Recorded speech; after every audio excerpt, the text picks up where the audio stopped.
Bonsoir à tous. Que de termes importés et non baptisés. Dans les documents, ce sont qui portent la couronne et dont les mots valets riches de leur appellation ou nomination, pauvres de leur appropriation ou compréhension. Série de lectures dans cette émission Belle Ligne qui a un duo de choc dans ce bâtiment Afrotech, magnifique bâtiment d'abreuvage un peu de l'esprit. Et nous sommes avec des hommes d'esprit, un historien et un économiste, professeur Mbaye Thiam, bonsoir. Bonsoir, Pape Sarr. C'est un plaisir de vous accueillir. Le plaisir pour moi est d'autant plus grand que je découvre avec émerveillement ce lieu.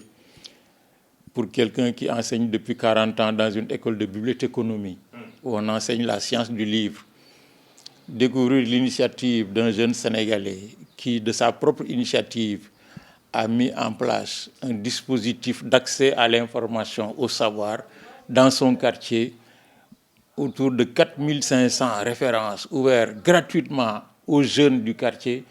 C'est une initiative salutaire sur laquelle vraiment je suis tout à fait émerveillé. Et le jeune s'appelle Mamadou Barros, créateur, initiateur de Afrotech, un hôpital de l'esprit avec beaucoup d'ouvrages, avec des œuvres africaines. Nous sommes également avec Khadim Bamba Diagne. Bonsoir. Bonsoir, Pape Alioune.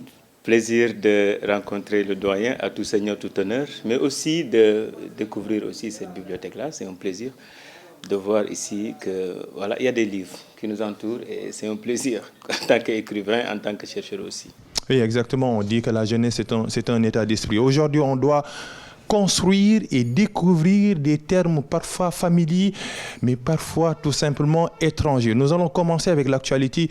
Le mot bonne gouvernance, Khadim Bamba Diagne. Bonne gouvernance, c'est quoi la bonne gouvernance? Terme valise ou bien question d'appropriation manquée? Vous savez que c'est des termes qu'on utilise souvent pour les pays africains, pour les pays en développement, parce que les gens pensent que sortir un pays du sous-développement demande une gouvernance optimale. Alors, si on voit que les pays africains, depuis l'indépendance, jusqu'à présent, n'arrivent pas à sortir leur tête de l'eau, on pense qu'il y a une mauvaise gouvernance. Maintenant, la meilleure façon, pour ne pas dire mauvaise gouvernance, on les appelle à la bonne gouvernance. Je pense que c'est des choses, parfois, des termes qui sortent dans certaines réunions, dans les grandes institutions, que quelqu'un utilise et que tout le monde, quelque part. Des stéréotypes, si on pousse un peu le mot? Voilà, aussi simple que ça. Mais c'est juste, comme dans les grandes institutions, on utilise un langage diplomatique. Il est difficile de dire aux Africains, vous faites une mauvaise gouvernance. Donc, au lieu de leur dire que vous faites une mauvaise gouvernance, les gens les appellent à faire une bonne gouvernance. Je pense que c'est juste une façon de gouverner qui ne permet pas à l'économie de sortir la tête de l'eau. Est-ce que le mot colle à notre réalité? Parfois, on nous juge ou bien on nous sanctionne par rapport à un mot toujours importé qui nous vient de l'Occident. Si on fait un peu l'historique de ce mot, c'est depuis 1989 par les Nations Unies, professeur Mbaye Thiam. En fait, comme l'a dit Khadim, que je salue avec plaisir, parce que nous ne possédons pas les ressorts de notre propre développement, nous hypothéquons, y compris le vocabulaire qui devrait assurer notre développement. C'est les Nations Unies, c'est la Banque mondiale, c'est le FMI, c'est l'Union européenne, ou les bailleurs de fonds, comme on dit, qui pensent à notre place, notre projet de développement, et du coup nous inventent le vocabulaire, la terminologie pour l'accompagner.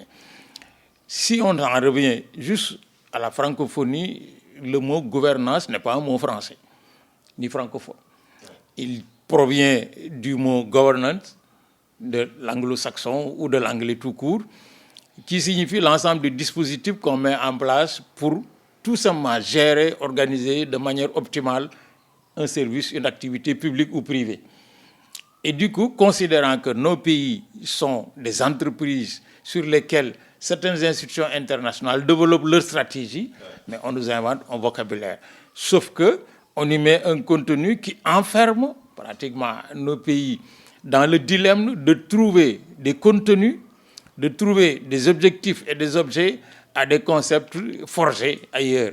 C'est la raison pour laquelle l'Union africaine, la CEDEAO, les organisations sous-régionales, mais ont tous des chartes de bonne gouvernance. Oui.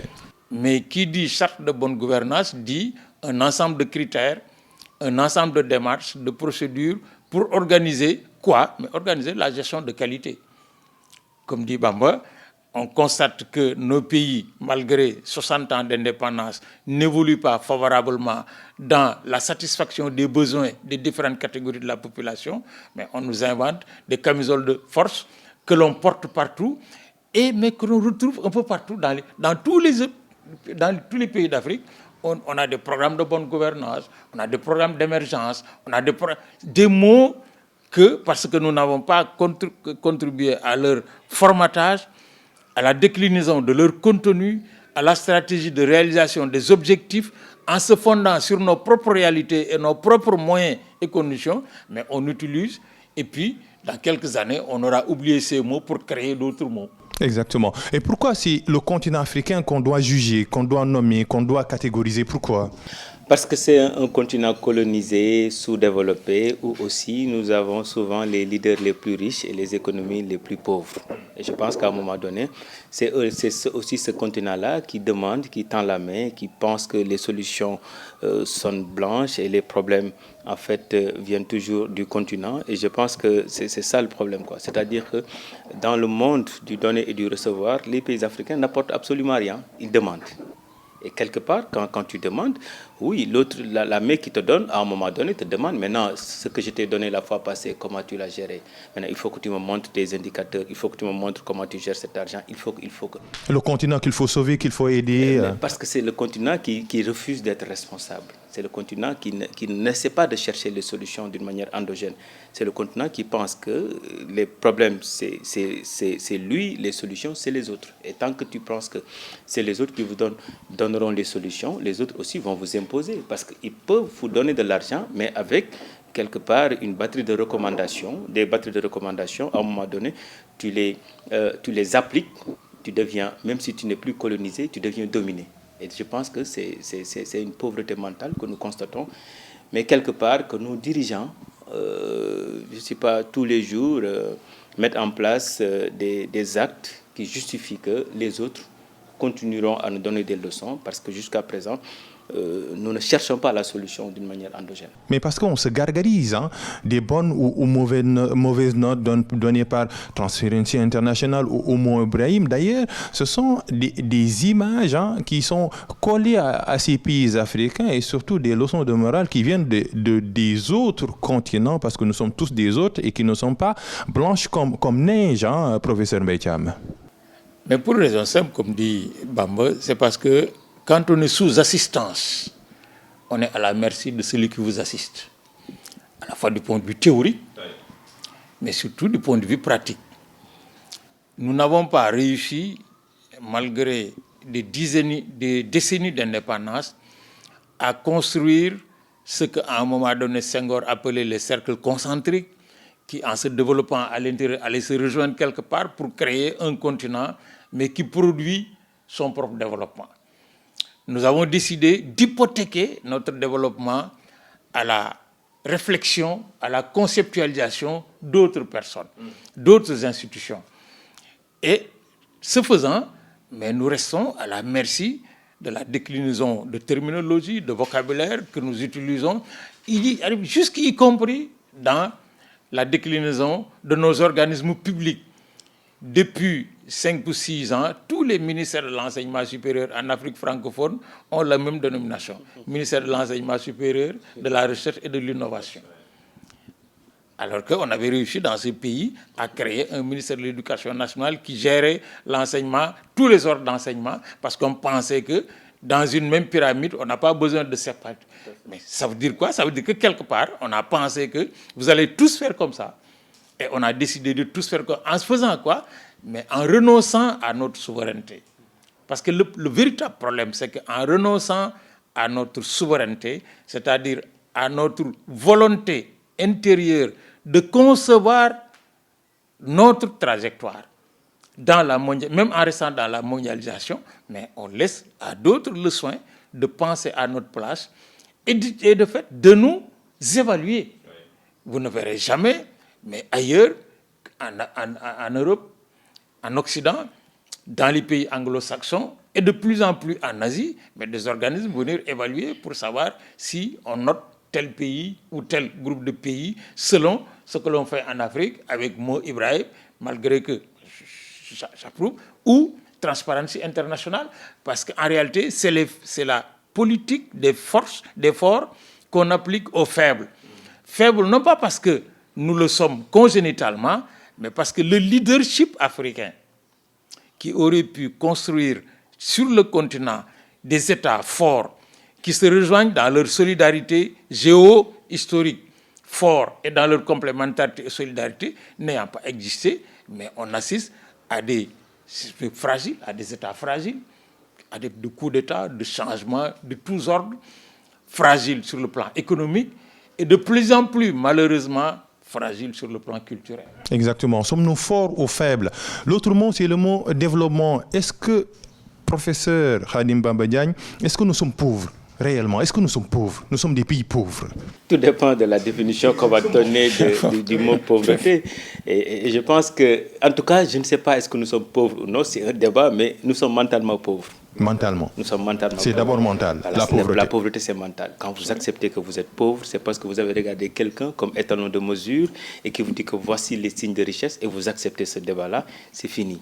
Mais je vous dis une chose, tu peux être aux États-Unis, en France, avoir des milliards, mais moi, par exemple, la vie que j'ai avec ma famille, avec mes amis, mon entourage, pour moi, il n'y a pas de prix, c'est quelque chose d'immatériel, c'est quelque chose qu'on ne peut pas quantifier.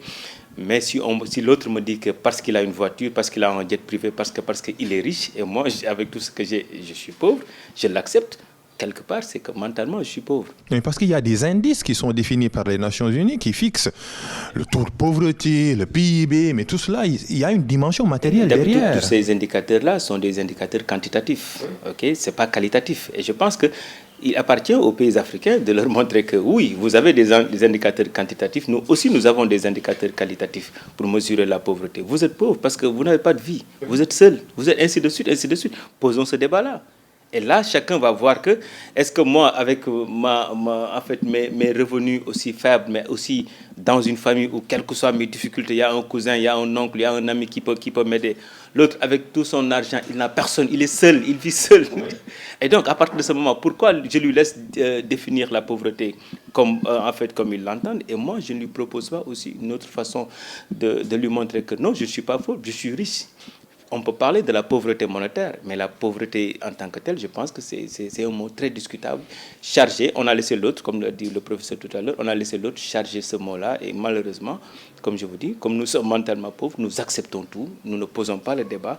Mais comme le disait Senghor, dans un rendez-vous du donner et du recevoir, il faut accepter d'aller dans ce rendez-vous-là, mais en apportant quelque chose, oui. en remettant en cause tous ces concepts qu'on nous a vendus depuis 62 ans.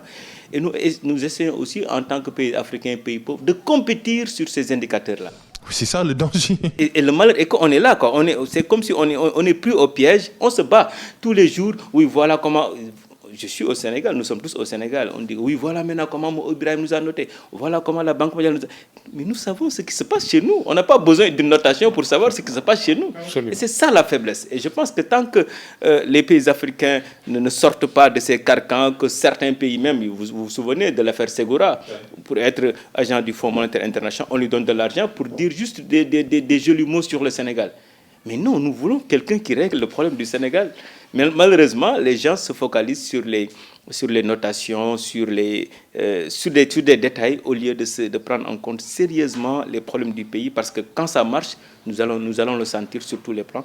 Mais malheureusement, nous sommes là à compétir avec des mots, des notations que l'Occident nous impose. Et je pense qu'on s'y plaît. Et dans ce contexte, nous sommes toujours les derniers, professeur Mbaye-Thiam. Ah oui, parce qu'on est passé d'une société dominée, parce que colonisée, à une société sous-développée, puis plus tard à une société en développement.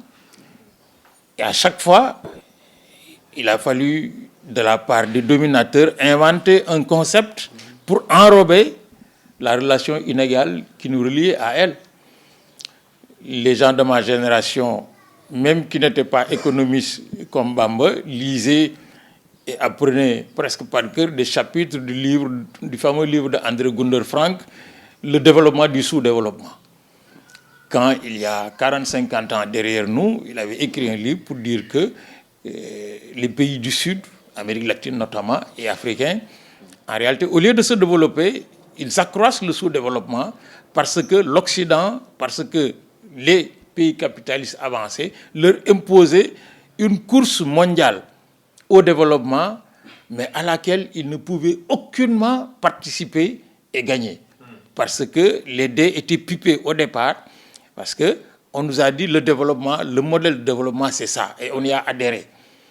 Qu'est-ce qui nous empêche, même si nous voulons construire une société dans laquelle on donne le plus de satisfaction à l'ensemble des catégories, de penser que nous pouvons atteindre un type de développement différent du développement tel qu'il est pensé en Occident.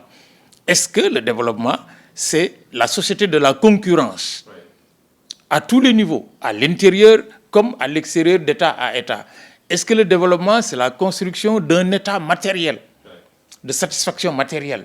Est-ce que le développement, mais si on ne se pose pas toutes ces questions et qu'on adhère à un modèle qui a été pensé dans un contexte socio-culturel, dans un contexte économique, dans un contexte politique, qui sont tout à fait différents du nôtre, et qu'on nous dise voilà le modèle, mais on y va, et donc on nous crée maintenant à partir de là des critères de comparaison pour dire, comme par exemple nous, universitaires, Bamba et moi, tous les ans, on attend avec impatience et avec inquiétude le classement de Shanghai des universités. Et on dit, oui, les universités africaines, les universités sénégalaises sont mal classées. Je dis, mais est-ce que nous, on est intéressés à participer à ce classement? Moi, j'ai eu la chance, l'opportunité de participer à la première réunion que la francophonie universitaire a organisée sur le classement des universités. Mais quand on voit les critères du classement de Shanghai, mais je ne parle même pas de participer à ce classement ou pas, mais nous n'avons aucun intérêt à courir derrière ce mode de classement. Mais parce qu'on est dominé culturellement, parce que économiquement, mais on adhère à des courses, à des compétitions perdues d'avance pour nous. Et sous ce rapport, mais il est urgent, comme le disait Pamo tout à l'heure, de se dire, mais quel type de développement nous voulons avoir en Afrique? Sur la base de quel modèle socio-culturel, de quelle démarche économique pour accéder? Si on ne réfléchit pas sur toutes ces questions, mais on va laisser les gens nous dire le développement, c'est les critères de la Banque mondiale, c'est les critères du FMI, c'est les critères de ce qu'on appelle les partenaires au développement. On ne parle même de partenaires au développement. Alors que dans ces pays qui viennent nous aider, se trouvent souvent des formes de pauvreté qui dépassent matériellement les pauvretés que l'on vit chez nous, parce qu'il leur manque la solidarité dont parlait Bamba tout à l'heure, la complémentarité. Tout cela pour dire quoi? Pour dire que les mots n'ont pas que des significations selon le dictionnaire.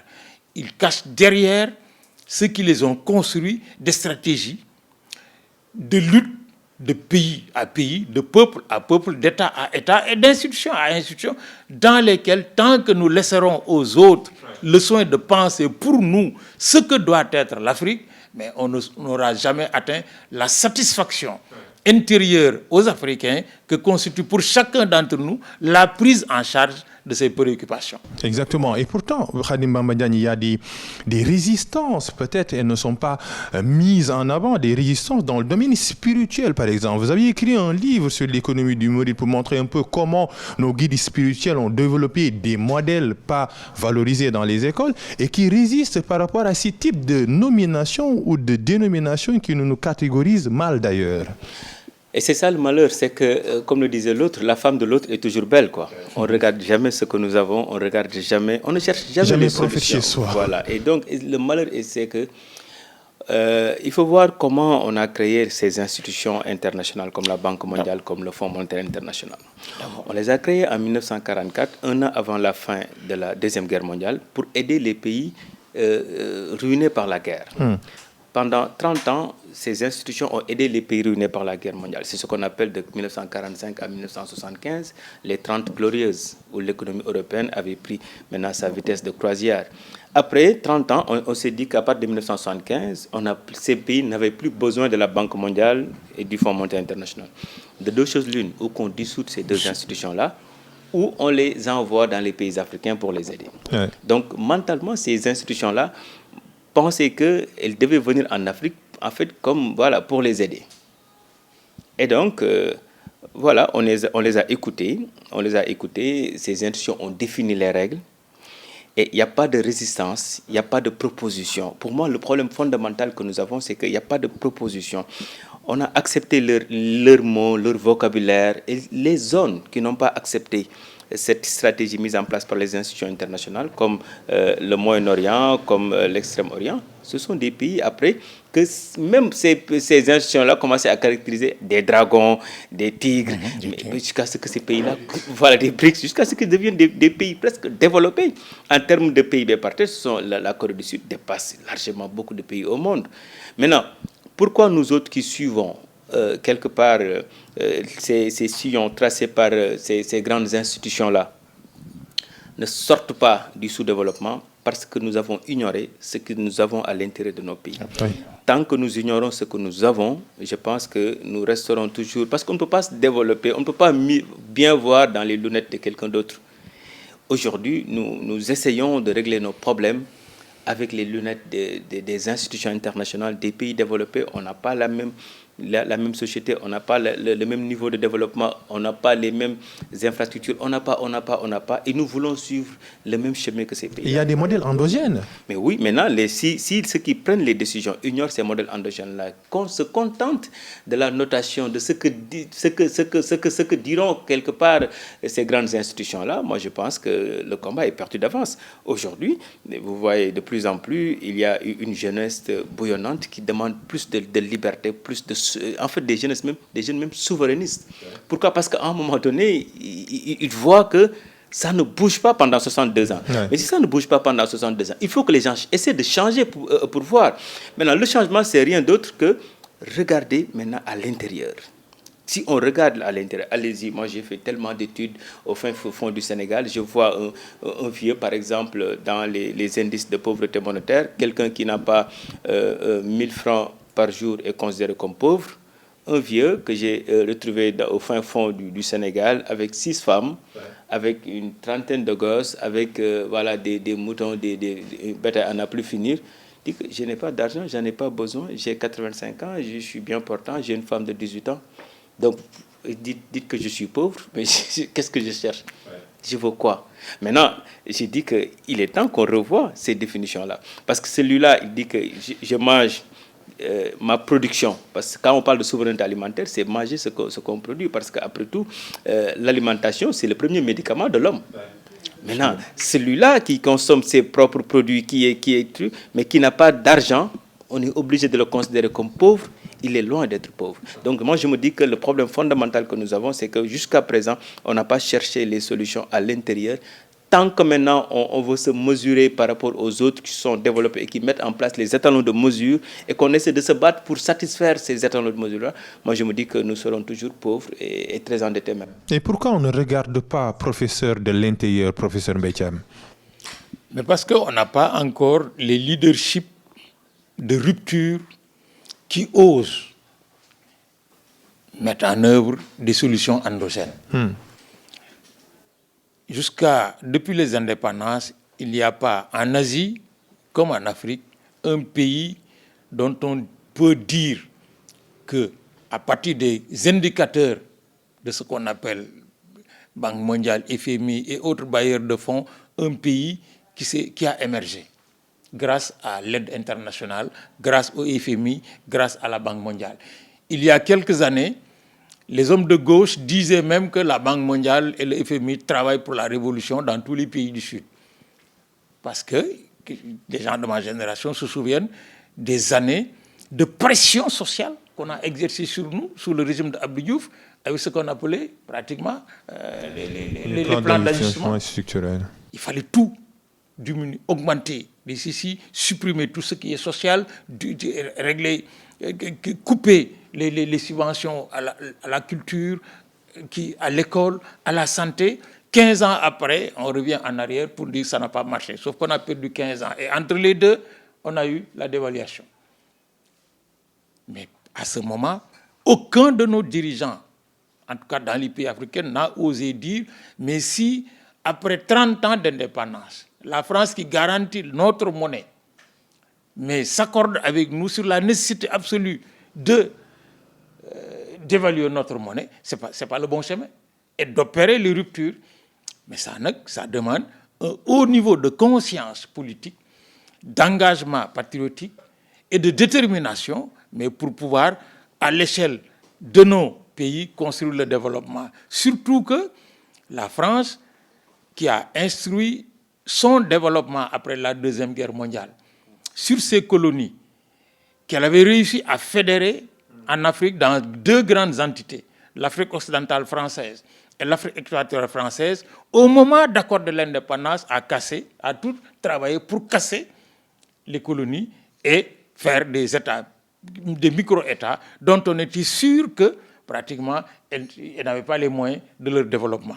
Tout cela pour dire qu'on n'a pas encore essayé, en tout cas dans notre pays et dans notre environnement lointain ou proche en Afrique, mais de ce qu'on appelle des solutions endogènes. Tu as évoqué tout à l'heure l'économie endogène à travers l'exemple de la Mouridia, l'exemple de la Tijania, l'exemple de toutes ces organisations qu'on a exclues du champ d'exécution des projets nationaux dans nos pays, sous prétexte d'État laïque, d'État où on dissocie la religion de la chose publique, mais on en a fait des entités à part, pratiquement, gérables ou exploitables à des fins politiciennes, alors que souvent elles font la preuve formelle que si on trouvait le terrain de rapprochement ou d'intégration de ces forces intérieures dans nos programmes et projets de développement, mais on réglerait plus facilement nos problèmes à l'intérieur de nos propres ressources. Oui. Quand un khalife général peut réunir des centaines de milliards sur un projet local sans tendre la main à quelque autorité ou État extérieur que ce soit, mais le pays dans lequel se trouve cette organisation ne peut pas ignorer une telle réalité. Or, comment est-ce qu'on intègre cela dans nos pays en faisant juste des soupapes de sûreté des différents. Quand il y a conflit, oui. Et de temps en temps, mais à les appeler à la rescousse pour faire les sapeurs-pompiers. Ce n'est pas cela. Il y a d'autres forces qui ne sont pas religieuses, qui sont sociales, communautaires et autres qui existent dans nos pays. On n'a pas encore pensé le développement de l'Afrique à partir de l'Afrique. Cela ne veut pas dire s'enfermer dans un ghetto en Afrique, ignorer le reste du monde, mais ça veut dire partir de nos propres réalités et refuser le concept, mais qui nous a retardé depuis 1960, l'aide au développement. Cela ne signifie strictement rien du tout. L'aide au développement ne sera jamais, parce qu'il n'aura jamais été dans l'histoire, le moyen à partir duquel des pays riches qui veulent faire de nos pays des marchés vont nous aider à rétrécir leur propre marché à eux et surtout développer. Et ça, il va falloir évidemment qu'à un moment donné, c'est pourquoi d'ailleurs, Bamba a raison de le dire, les jeunesses africaines de plus en plus conscientes, parce que la mondialisation, la communication ouverte leur permet de voir, mais se trouvent complètement radicalisées et adoptent des positions souverainistes. Parce que ce n'est pas pour rien que de plus en plus, dans l'ancien empire colonial français, mais les gens ne veulent plus entendre parler de la France et des sociétés françaises. Pourtant, il n'est pas question de dire on coupe les ponts avec la France, mais on ne veut plus avoir le même type de rapport, de relation dans quelque domaine que ce soit. On peut coopérer, on peut se développer mutuellement l'un l'autre à partir de nos ressources ici et là, ressources matérielles, ressources scientifiques et autres, mais il n'est plus question de laisser aux autres le soin de nous dire qu'est-ce que nous serons demain. Ouais.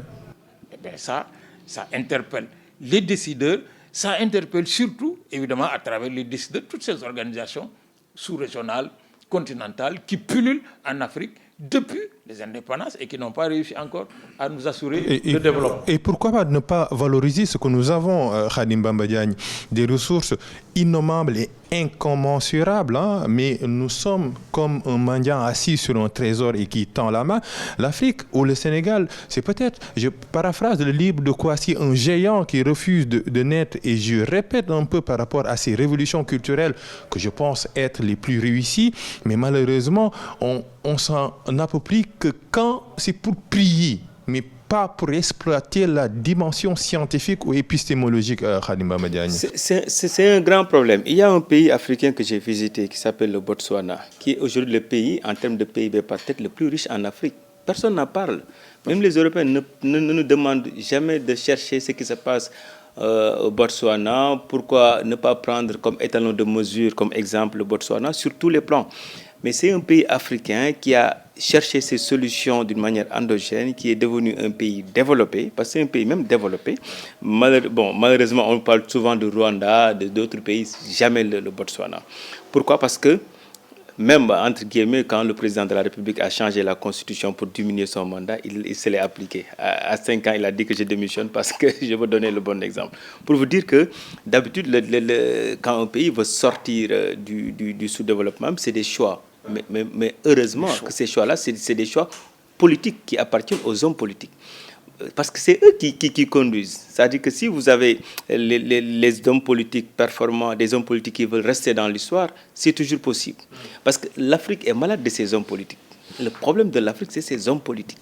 Si maintenant, les hommes politiques, on disait, je me rappelle quand on était étudiant, on disait, il y avait un mot j'ai oublié, la citation d'un philosophe qui disait que si la société veut être performante, il faut que les philosophes commencent à gouverner, ou bien les gouverneurs deviennent des philosophes. Voilà, les gouvernants deviennent philosophes. Parce que ce qui manque, c'est que je ne vois pas, jusqu'à présent, on est dans le continent africain, en fait, des hommes politiques, excusez-moi du terme, qui s'engraissent entre eux. Des gens qui ne cherchent pas à rester dans l'histoire. C'est-à-dire qu'on voit des gens qui s'enrichissent, qui ont des biens. Vous allez en Occident, vous pouvez rencontrer un ministre, il vous invite chez lui, mais tu te poses la question, comment un ministre peut vivre alors qu'il est dans un pays développé? Parce que lui, mentalement, pour lui, il doit travailler pour rester dans l'histoire de son pays. Malheureusement, je dis souvent que nous sommes les pays les plus pauvres, mais nous hébergeons les hommes politiques les plus riches. Or, ce sont ces hommes politiques-là qui doivent changer les choses. Et pour changer les choses, c'est quoi? Il faut commencer à regarder le problème sérieusement. Il se situe où, le problème? Mais c'est des problèmes de choix. Des choix politiques, par exemple. Je vous donne un exemple très simple. Allez-y. Regardez sur toutes les ressources que nous avons. Aujourd'hui, nous prenons l'agriculture, parce que depuis 2014, depuis 2000 même, changement, on va faire une stratégie de croissance accélérée. Les autres nous disent que oui, on va mettre un plan Sénégal émergent. Mais moi, l'économiste que je suis, qu'est-ce que je vois? Il y a 3 secteurs dans l'économie. Secteur primaire, secondaire, tertiaire. Dans le secteur primaire, il y a 70% des Sénégalais qui se trouvent dans ce secteur-là, qui apportent 15 à 17% d'un point de croissance. Dans le secteur secondaire, il y a 23% des Sénégalais qui apportent 21 à 22%. Et ça, je te dis, depuis 1960, le reste, c'est le secteur tertiaire. Jusqu'à présent, c'est la même chose. Rien n'a changé. Rien n'a changé. C'est-à-dire que jusqu'à présent, le secteur primaire apporte 15 à 17%. Donc, quel que soit le changement que l'homme politique me dit, moi, je reste sur ma faim parce que je vois les résultats. On n'a pas perturbé ce secteur-là. Parce que pour développer un pays, on dit que voici là où se trouvent les pauvres. Les 70% ne contribuent qu'à hauteur de 15% d'un point de croissance. Le combat, c'est quoi? Dans 10 ans, je vais tout faire pour que ces 70% de Sénégalais apportent au moins 35 à 40% d'un point de croissance. Là, je vais réduire la pauvreté, je vais créer une richesse à l'intérieur du territoire. Maintenant, si vous augmentez les dimensions et que les structures ne suivent pas, c'est-à-dire que vous augmentez la quantité, mais la qualité ne suit pas, parce que tu vas créer ce qu'on appelle de la croissance. Et la croissance appartient à ceux qui ont contribué à sa réalisation. Si moi j'ai une entreprise, j'ai investi, je gagne, l'argent c'est moi. Or, la finalité de toute politique économique, c'est l'amélioration de la qualité de vie des citoyens. Et c'est cette amélioration-là que les hommes politiques ne regardent pas. Ils regardent juste l'évolution de la dimension, les choses, oui, nous sommes maintenant de là à là. Mais est-ce que, demandez aux gens, est-ce que moi, par exemple, là où je suis né, allons-y voir là où nous sommes nés, par exemple, mon école primaire, qu'est-ce qui a changé? Mon école secondaire. Et c'est là où tu vois que les dimensions, en fait, la structure n'évolue pas. Et je pense que tant que les hommes politiques ne cherchent pas les solutions à l'intérieur, qu'on puisse en discuter, comme ce qu'avait fait Mahathir dans son pays. Le Malaisien a décidé de réunir, il avait appelé tous les universitaires dans un hôtel pour réfléchir sur le devenir de leur pays. Les universitaires, ça c'est important, pas les politiques. Les universitaires. Qu'est-ce qu'il a fait? Il les a piégés, il a fermé l'hôtel. On a demandé, j'ai mis dehors la Banque mondiale et le Fonds monétaire. je veux que vous me produisez un document que nous allons appliquer. Si ça marche, ça va marcher pour nous. Si ça échoue, on sait que c'est nous qui avons échoué. En moins de 10 ans, Malaisie était devenue un pays émergent. C'est pour moi, c'est ça. Et Mahathir, on est au Sénégal, on parle de Mahathir. Et nous, on ne manque pas d'université. Mais on manque, c'est cet homme politique-là qui cherche le développement à l'intérieur de son pays. Mais nous, par exemple, professeur Betia, qu'est-ce que je peux gagner? Qu'est-ce que je peux gagner? En fait, je ne sais pas... bon, je ne sais pas comment dire, mais en fait, qu'est-ce que je perds à travailler pour mon pays? Oui. Parce que pour moi, ce n'est pas un problème d'argent. L'argent, on le gagne facilement. Mais changer les choses, voir que les choses évoluent positivement. Mais c'est nous qui nous sommes battus pour mettre en place un système productif qui permet au Sénégal, parce que le Sénégal est un pays pilote. Oui. Parce que si ça marche ici, ça marche dans les autres pays. Mais maintenant, s'il n'y a pas une réflexion, mais je vous dis, je disais souvent à des amis, quand nous avons un conseil économique et social, avec des amis suisses, je discutais avec certains membres du conseil économique et social, des universitaires, mais achevés. Ils me demandaient le conseil économique et social du Sénégal. Je dis que nous, nos universitaires, ils partent en retraite. Ils dorment, quoi. Parce que ça veut dire que la vieille marmite qui doit faire la bonne soupe. Alors, on nous met des politiciens au niveau des conseils économiques et sociaux. Ils conseillent qui? Et personne ne réfléchit. Le budget qu'on dépense sur ces institutions-là, et ce sont des institutions qui doivent conseiller au président de la République. Maintenant, si le président prend des mauvaises décisions pendant un bon bout de temps, mais remettons en cause tous les conseils qu'on a créés, absolument, tous les milliards qu'on dépense, parce que c'est extraordinaire. Or, on a les vieilles marmites qu'on pouvait réutiliser parce que moi, je discute avec le professeur Mbaïtiam. Oui, je veux faire quelque chose. Il m'a dit que non, quelqu'un l'a fait en 1970, mais il n'a pas trouvé de résultat. Donc, ne perds pas ton temps. Mais c'est ça un conseil. Mais le malheur est que nous, on rate tout. C'est qu'on a tout politisé. À un moment donné, on a tout pipolisé même. Et je pense qu'à un moment donné, on va laisser un jour, on va avoir un homme politique qui va essayer de chercher la solution à l'intérieur et qu'on se parle entre Sénégalais. On se parle. Parce qu'ici, on se connaît. Hein? Ici, je peux dire que tout le monde connaît tout le monde.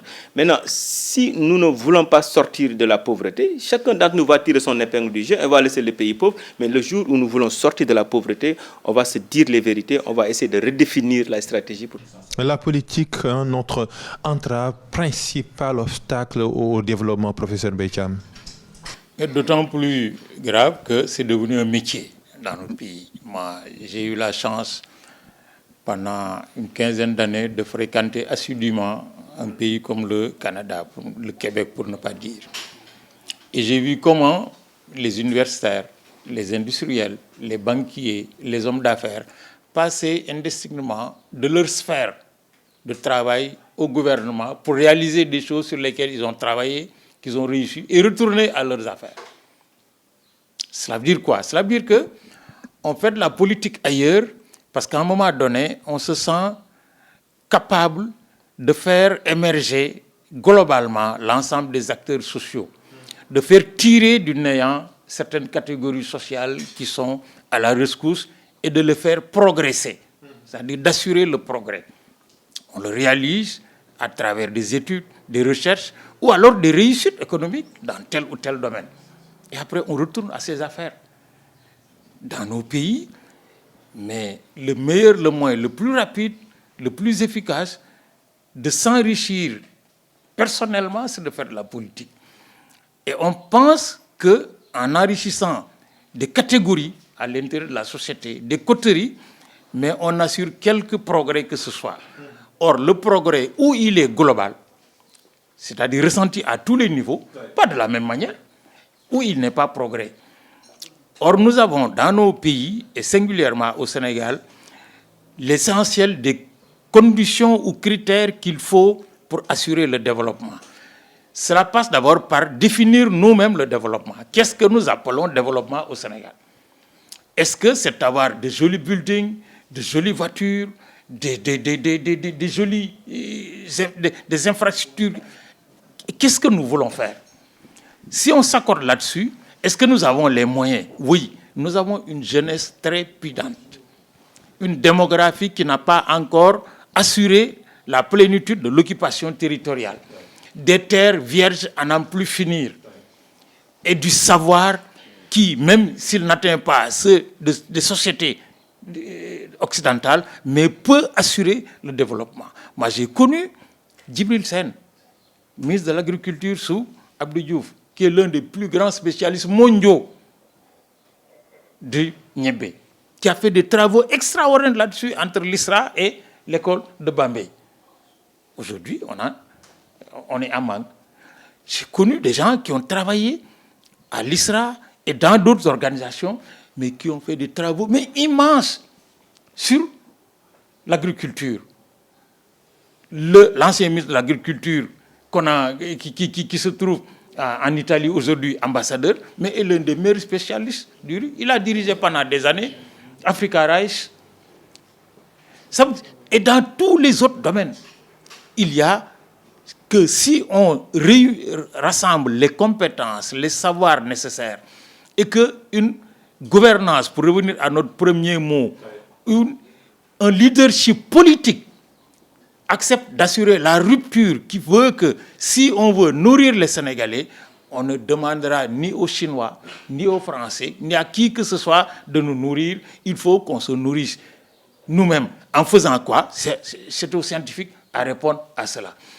Or, sur ces questions, je pense que nous péchons parce qu'on a politisé tout dans notre société, au point que les programmes économiques qui devraient prendre le relais de certaines demandes et exigences sociales ont été politisés, les programmes culturels, idem, les programmes sociaux, idem, au point que la politique est pratiquement ce qui enveloppe tout, et comme ceux qui la font, la politique depuis 1960, à l'exception d'un certain Mamadou Dia, qu'on a vite fait d'identifier et d'éliminer, mais ne le font que pour leur propre personne, pour leur coterie et à la limite pour leur famille. Et ça ne peut pas augurer d'assurer à un pays globalement, dans ses différentes composantes, ce qu'on appelle le développement, qui fera qu'on peut naître au Djolof, naître au Saloum, en Casamance, au Fouta, et faire sa vie dans son environnement en apportant aux autres régions du Sénégal ce qu'elles n'ont pas et que vous avez, en recevant de ces régions ce qu'elles ont et que vous n'avez pas, dans le cadre d'une politique qui étage notre progrès social en termes d'objectifs précis, de fixer des objectifs, de se donner les moyens de les atteindre, de les évaluer à chaque moment et d'écarter du chemin pratiquement tout ce qui profite des objectifs pour régler leurs propres problèmes. Mais ça demande, comme je l'ai dit dès le départ, des ruptures essentielles. Et dans ce pays, j'ai l'impression qu'on est dans un conservatisme tel que pratiquement tout ce qui apparaît comme devoir faire mal dans un premier temps, comme les Chinois l'ont fait, pour atteindre demain la satisfaction la plus large possible, mais procède pratiquement de repasser les bases de la société. C'est pas cela. Il nous faut une volonté politique de développer le pays à partir de nous-mêmes, sans nous enfermer dans un ghetto. Il faut de la responsabilité et faire de ce pays chacun à la place qu'il faut par rapport à ses moyens, par rapport à ses compétences, par rapport à son savoir. On se rendra compte évidemment que le développement n'est pas une chimère. C'est quelque chose d'atteignable, mais à condition que nous le pensons par nous-mêmes et pour nous-mêmes. Et penser par nous-mêmes et pour nous-mêmes, c'est bien nommé. Troisième mot, c'est le mot informel. Hein. Tout à l'heure, le professeur a parlé de sortir du néant. Ils sont déjà sortis du néant, mais côté institutionnel, ce n'est pas encore le cas, Khadim Bamba Diagne. Oui, en fait, c'est un travail à faire, une stratégie à mettre en place pour essayer de voir comment alléger les conditions de la formalisation de certaines entreprises. N'oubliez pas qu'il y a deux informels.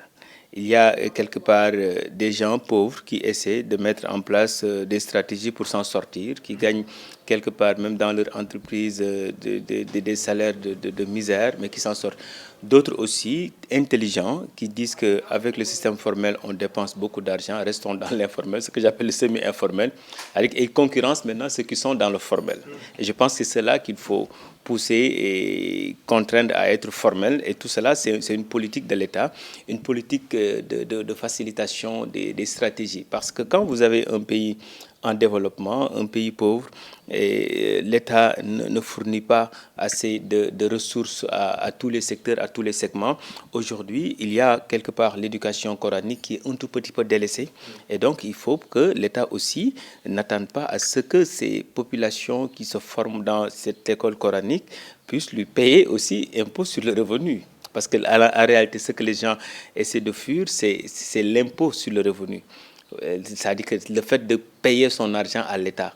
Parce que pour que l'État aussi puisse recevoir cet argent-là sans problème, sans cas de conscience, entre guillemets, c'est que l'État doit aider autant les jeunes, les élèves qui sont dans l'école coranique que les élèves qui sont dans l'école classique.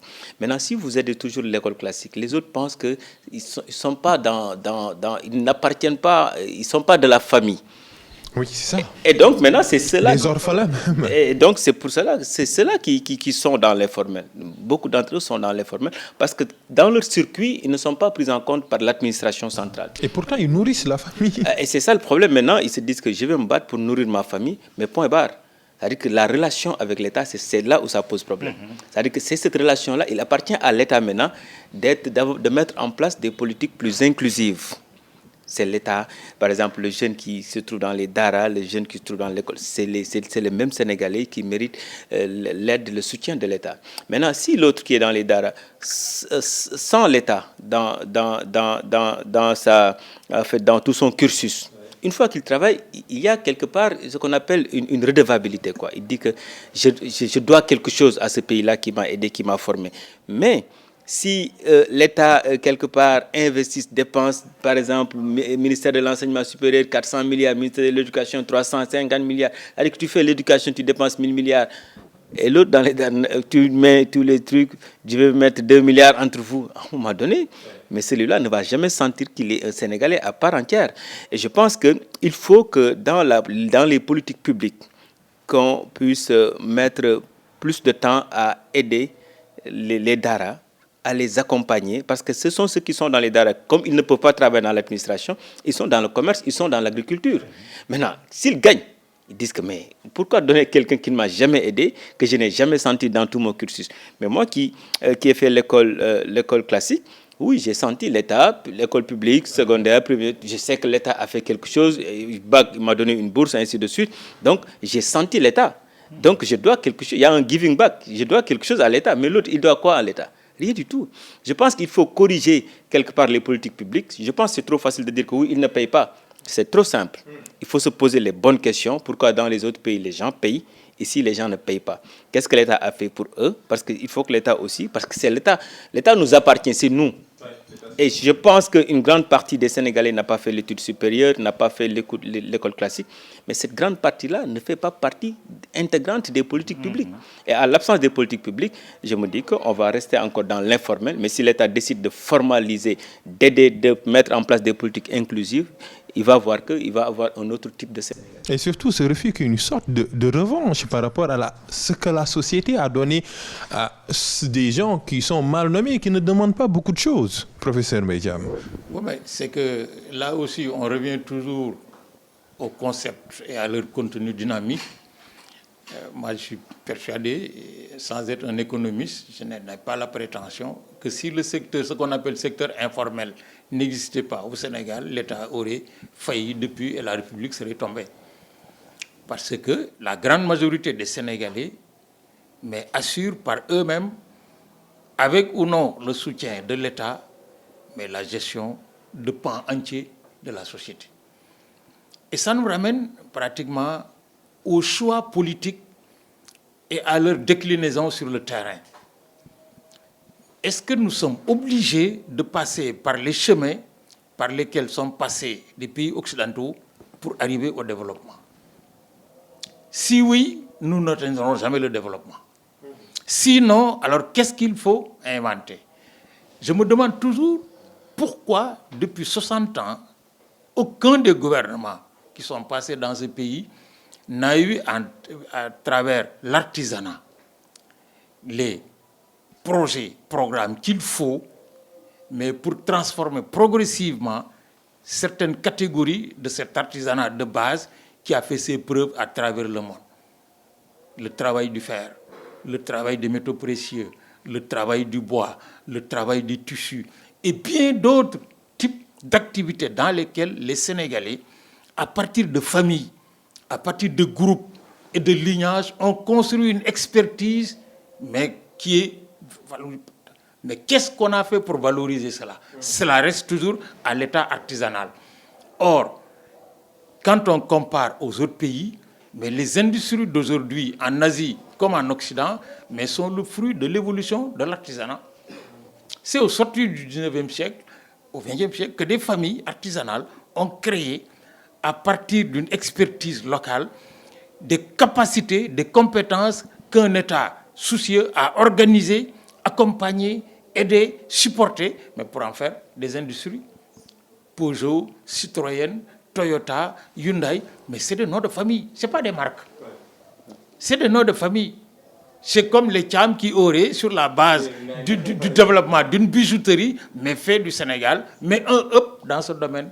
Comme les gens autour de Mékhé et de d'autres circonscriptions du Sénégal peuvent faire du cuir, mais un up pour le Sénégal. Mais qu'est-ce qu'on fait? Mais tous les ans, on récupère des millions de peaux de bêtes que l'on immole dans nos différentes manifestations religieuses, Tabaski, Tamkharit, Gamouki, qu'on met dans des conteneurs pour apporter ailleurs, pour faire des chaussures, des ceintures et des tissus qu'on vient nous vendre.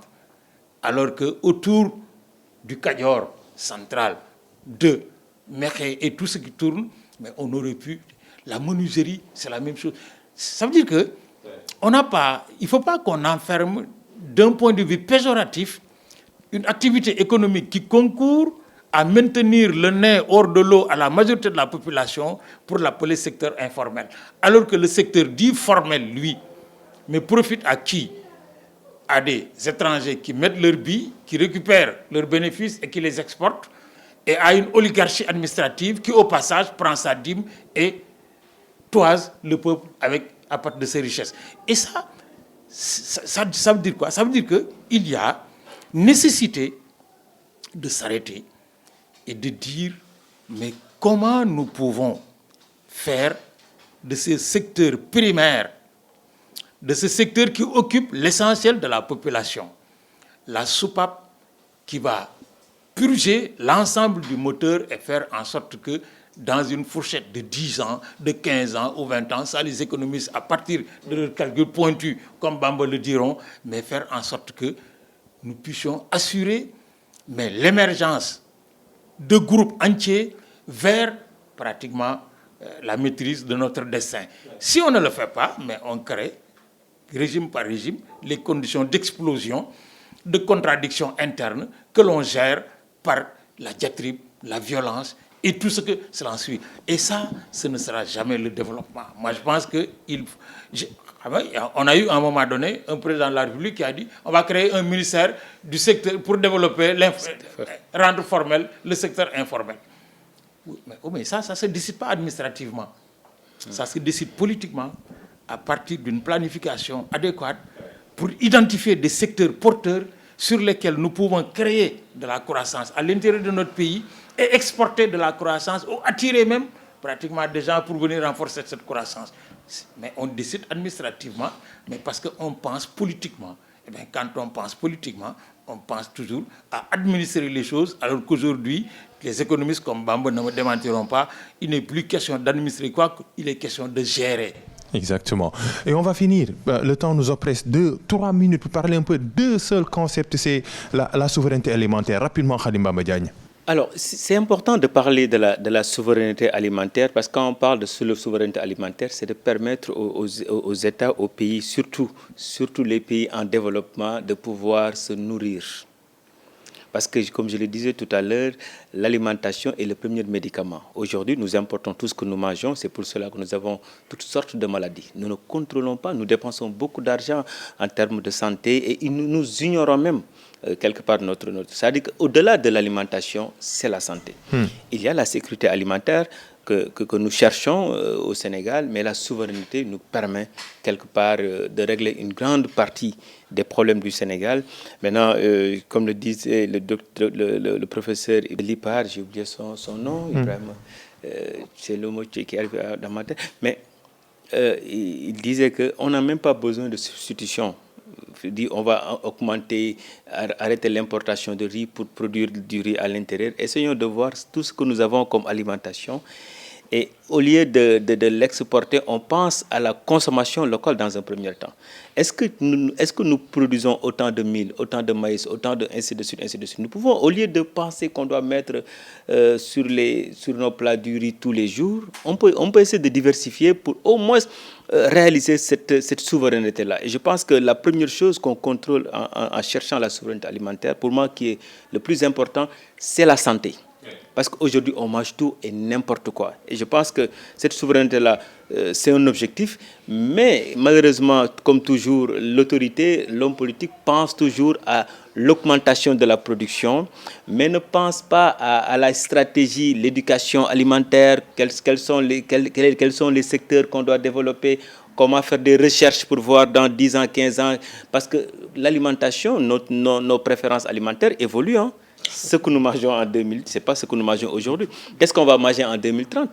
Il y a de la recherche qu'on doit faire. Mais malheureusement, après, on va emblaver encore 10 000 hectares, on va produire, après tu produis. Les gens ont dépassé ce truc-là. Je pense qu'il faut qu'il y ait une réflexion, mais réaliser une souveraineté alimentaire, pour moi, la première chose que ça nous donne, après l'alimentation, c'est la santé. Et je pense que nos pays en ont besoin. Faites de cette émission, mais pas du débat. Professeur Mbetia, merci beaucoup. On peut passer des heures à discuter, hein, surtout avec vous. Je voulais juste rappeler que l'historien que je suis se demande toujours pourquoi les politiciens des indépendances dans notre sous-région ne se sont pas posé les questions de savoir que la puissance de l'Empire du Ghana, la puissance de l'Empire du Mali, la puissance de l'Empire du Jolof m'étaient assis, non pas sur une trésorerie forte, avec des échanges avec qui que ce soit, mais sur l'autosuffisance alimentaire. Comment, entre le 10e, 13e et le 17e siècle, on a construit de grandes entités politiques assises sur l'économie endogène et que, à l'heure de la science, de la technologie et de la communication, on cherche encore à vouloir coûte que coûte satisfaire nos besoins alimentaires à partir du riz qui est arrivé dans ces pays après qu'on ait supprimé les surfaces emblavées en mil, les surfaces emblavées en niébé, en sorgho, en sogne, pour faire la place dans la complémentarité des colonies françaises d'Asie et d'Afrique. Merci beaucoup, professeur Mbetia. C'est un plaisir de discuter avec vous. Merci également tout au professeur le plaisir est pour moi, Khadim et Bamba Diagne. surtout de retrouver mon jeune frère Khadim, avec qui je peux passer des heures et des heures à discuter, parce que, comme disent les jeunes, on est connecté intellectuellement, au sens premier du terme. Et surtout, les esprits ont besoin des esprits. Docteur Khadim Bamba Diagne, merci beaucoup. Merci beaucoup, Papa Alioune. C'est toujours un plaisir parce que discuter, moi j'ai la chance de discuter avec des seniors sur ce que le Sénégal n'a pas, je l'ai, quoi. Discuter avec des seniors parce que ça vous permet toujours de remettre en cause aussi les certitudes que vous avez dans la tête. Et je pense qu'un pays n'a besoin que de ça pour ça. Merci également à Mamoudou Barros, l'initiateur d'Afrotech qui nous a accueillis aujourd'hui. Et nous allons demeurer, nous allons prendre une chambre, l'occuper, Belle-Ligne. C'est le nouvel entre un peu de Belle-Ligne. Magnifique place pour distiller le savoir. C'est à la SICAP rue 10, hein, initiateur sénégalais, hein, avec des œuvres africaines. Un entre pour lire, relire, réécrire, discuter, échanger. Merci également à la noblesse anodine. La noblesse anodine a un nom, a des noms, Serigne Saliou Dème, Augustin Mandan, Bogos, qui nous ont permis un peu pour réaliser cette émission. N'oublions pas le chauffeur, c'est important, Kobor, réaliser cette émission ici à Afrotech. Merci chers téléspectateurs, c'était Belle-Ligne. Continuez de nous suivre surtout et suivez les programmes d'ITV.